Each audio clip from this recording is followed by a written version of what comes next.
पन्नगे च सुरेन्द्रे च कौशिके पाद संस्पृशि निर्विशेष मनस्काय श्री वीरस्वामिने नमः। आरहत वाङ्मय में कहा गया है,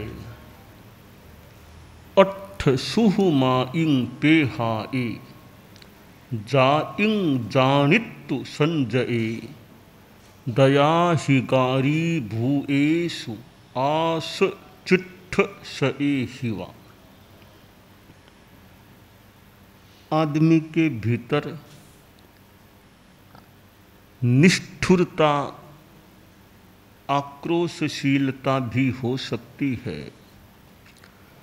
तो करुणा और क्षमाशीलता भी हो सकती है। दया, अनुकंपा, करुणा, मैत्री ये अहिंसा के परिवार से जुड़े हुए हैं या अहिंसा के परिवार के मानो सदस्य हैं। जिस आदमी में दया अनुकंपा की भावना है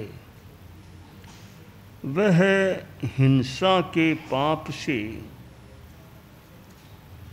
संभवतः काफ़ी बच सकता है और भी कई पापों से बच सकता है। तो दया अनुकंपा इसको विश्लेषित भी किया जा सकता है कि एक लोकोत्तर अनुकंपा दया है तो दूसरी लौकिक दया है। जहाँ आत्मा की रक्षा की बात है, पापाचरणादात्म रक्षा दया, पाप आचरणों से आत्मा को रक्षित रखना, बचाना, यह इस रूप में जो दया है वह लोकोत्तर दया है। और शरीर की रक्षा, शरीर को बचाना, इस रूप में जो दया है वह लौकिक दया, आत्मा को बचाना लोकोत्तर दया और शरीर को बचाना लौकिक दया। बाह्य संदर्भ में लौकिक दया और आंतरिक आध्यात्मिक संदर्भ में जो है वह लोकोत्तर दया हो जाती है। एक साधु गृहस्थों को उपदेश देकर किसी को चोरी का त्याग कराता है, किसी को धोखाधड़ी का, किसी को नशे का, किसी को लड़ाई झगड़ा का, किसी को गाली देने यूँ त्याग कराता है कि उनकी आत्मा अच्छी रहे, पाप से बचे। यह साधु का प्रयास लोकोत्तर दया का प्रयास है। एक गृहस्थ आदमी किसी भूखे को रोटी खिला रहा है, मरीजों को दवाइयाँ दिला रहा है, सर्दी में गरीबों को कंबल आदि बांट रहा है, विकलांगों को वो ट्राईसिकल ऐसी चीज़ें बांटी जा रही है। यह एक लौकिक दया का या लौकिक उपकार का कार्य हो जाता है। लोकोत्तर उपकार, लौकिक उपकार, जैसे लोकोत्तर अनुकंपा, लौकिक अनुकंपा उसी प्रकार उसी से जुड़ा हुआ लोकोत्तर उपकार और लौकिक उपकार। किसी की आत्मा के कल्याण के संदर्भ में किया जाने वाला उपकार लोकोत्तर उपकार है। किसी के शरीर के संदर्भ में साता पहुँचाना आदि रूप में जो उपकार है वह लौकिक उपकार हो जाता है।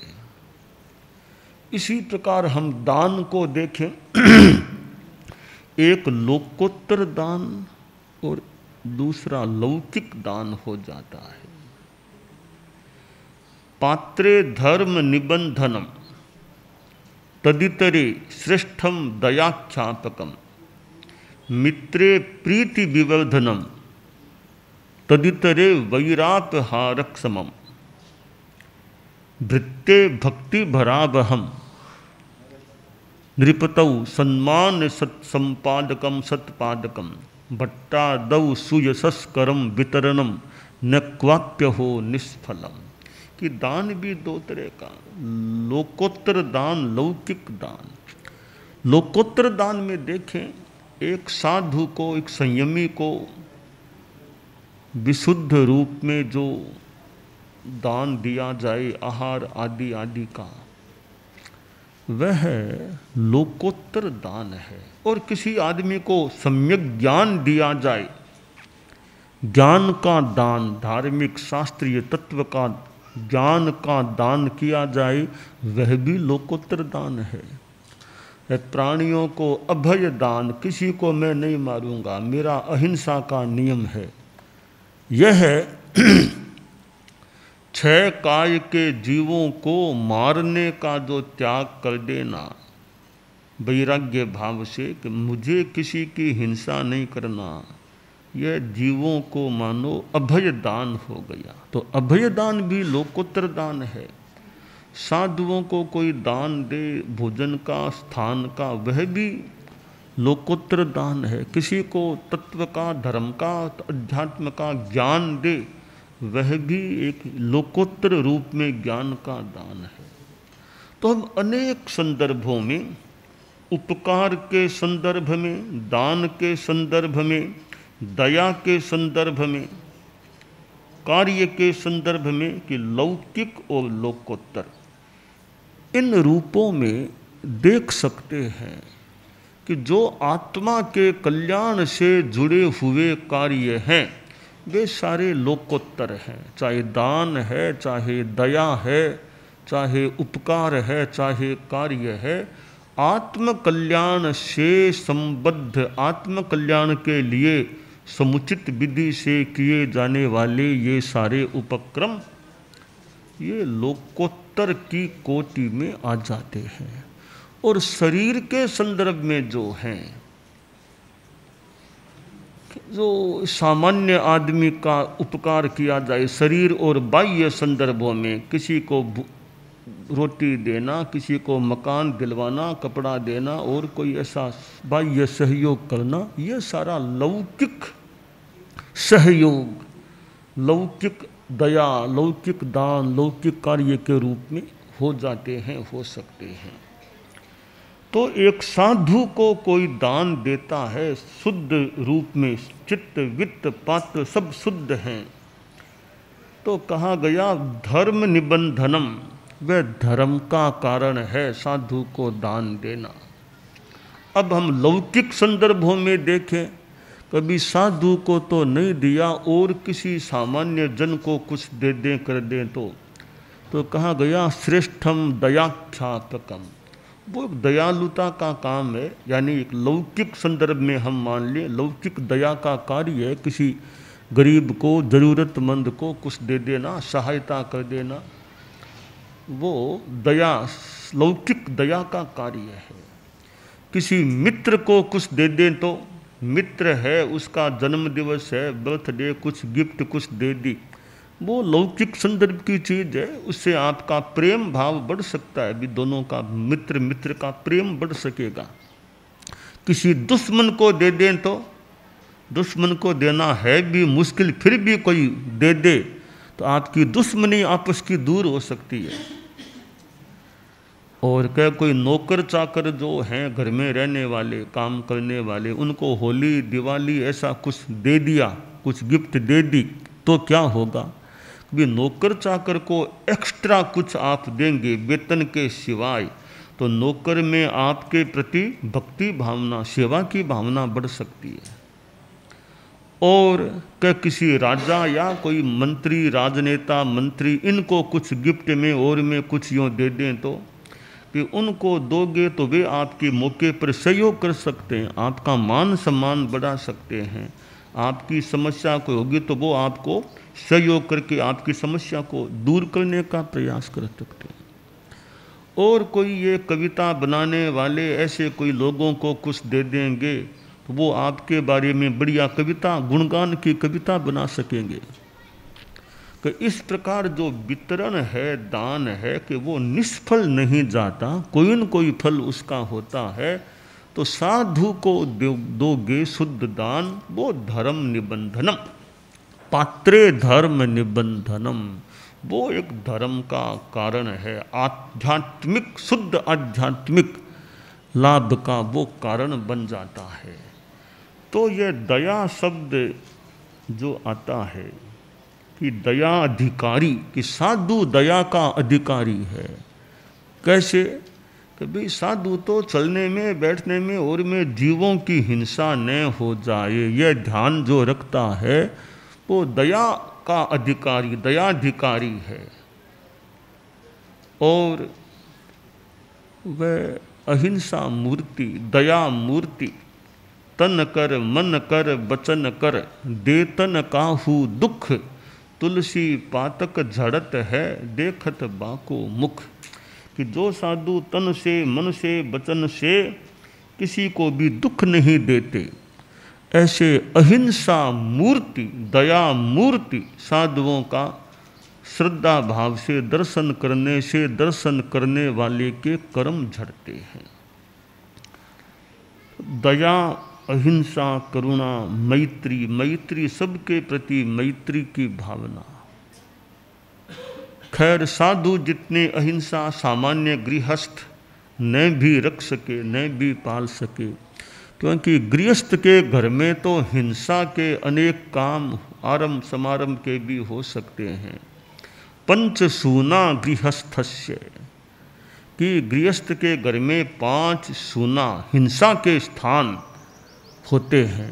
गृहस्थ का घर है, उसमें चुल्ली पेशन्युपस्कर है, कंडनी चोद कुंभश्च बद्धते यास्तु वाहयन।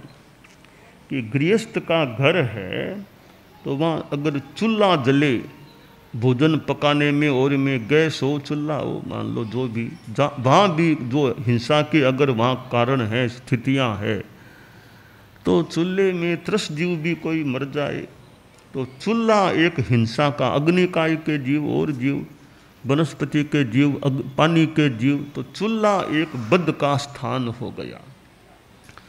और पुराने ज़माने में तो वो चक्की होती, शिला होती, उस पर लोडे से कुछ पीसा जाता, तो चक्की है, शिला है, वो भी एक हिंसा का स्थान है। और झाड़ू है, मान लो कि झाड़ू से ध्यान नहीं दे, चींटियाँ और सब झाड़ू से बुहारी फेरते फेरते चींटियाँ आदि जीव कोई मर जाए, तकलीफ पड़ जाए, तो उस बुहारी के अंदर कुछ छोटे मोटे जीव घुस जाएं, तो उससे भी हिंसा हो सकती है। और ये ऊँखली है, मुसल ऊँखली, उसमें हमाम दस्तार, उसमें कोई जीव, धान के और के जीव जंतु, इल्लियाँ कोई मर जाए, जीव जंतु मर सकते हैं। उदकुंभश्च, ये घड़ा है, प्लेंडा है, पानी का स्थान है, वहाँ कभी काई आ जाती है, कभी कोई ठंड में कोई जीव घुस जाए, कोई मर जाए, तो प्लेंडा भी एक हिंसा का स्थान बन सकता है। तो गृहस्थ के घर में ये हिंसा के स्थान हैं, इनमें सावधानी रखी जाए कि भाई अनाज को पीसना है, थोड़ा देख लिया, इल्ली और तो कोई नहीं है ना, जीव जंतु तो देख लिया, जीव हो तो निकाल दिया, तो कुछ तो हिंसा कम हो सकती है।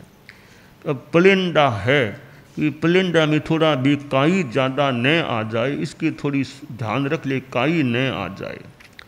तो प्लेंडे में भी कुछ प्रयास हिंसा से बचने, झाड़ू निकालना, वो भी कोई ध्यान, कोई कीड़े मकोड़े मर न जाएं, वो ध्यान रख लें। ऐसे ध्यान रखा जाए तो ये हिंसा के स्थान हैं, वहाँ हिंसा का अल्पीकरण भी हो सकता है। तो साधुओं की तो खैर अलग ही मान लो दुनिया है, अहिंसा का बड़ा उनका नियम। आप लोग जो गृहस्थ हैं उनके जीवन में भी जितना संभव हो सके ये अहिंसा के रूप में दया रहे, और किसी का आध्यात्मिक भला करने के रूप में लोकोत्तर उपकार का कार्य भी हो सकता है। कि श्रावक है, किसी को तत्वज्ञान समझाए, जीव अजीव पुण्य पाप आदि की जानकारी दे, सामायिक करना सिखाए किसी को, त्याग प्रत्याख्यान की बात बताए, नशा नहीं करना, जहाँ तक हो सके किसी को धोखा नहीं देना, चोरियाँ नहीं करना, ऐसे नियम दिला दे, तो वो एक लोकोत्तर उपकार का काम भी हो सकता है। तो गार्हस्थ्य में भी ये लोकोत्तर उपकार, लोकोत्तर दया और आध्यात्मिक परोपकार का कार्य भी आदमी कर सकता है। अब तत्वज्ञान, हम अभी कच्छ में हैं, मांडवी भी गए थे, वो गिरुलाल जी व्यास टिकम जी दोषी का एक स्थान पर हमें का यह स्थान है जहाँ गिरुलाल जी व्यास टिकम जी दोषी की चर्चा बात होती थी। तो कोई तत्वज्ञानी श्रावक है, कहीं जाए मौका लगे दूसरे को तत्वज्ञान की, धर्म की, अध्यात्म की बातें बता दे, तो वह लोकोत्तर किसी को समझा करके सम्यक्त्वी बना दे, व्रती बना दे, तो यह लोकोत्तर उपकार का कार्य हो सकता है। तो यह लोकोत्तर उपकार सीधा अध्यात्म से जुड़ा हुआ कार्य होता है।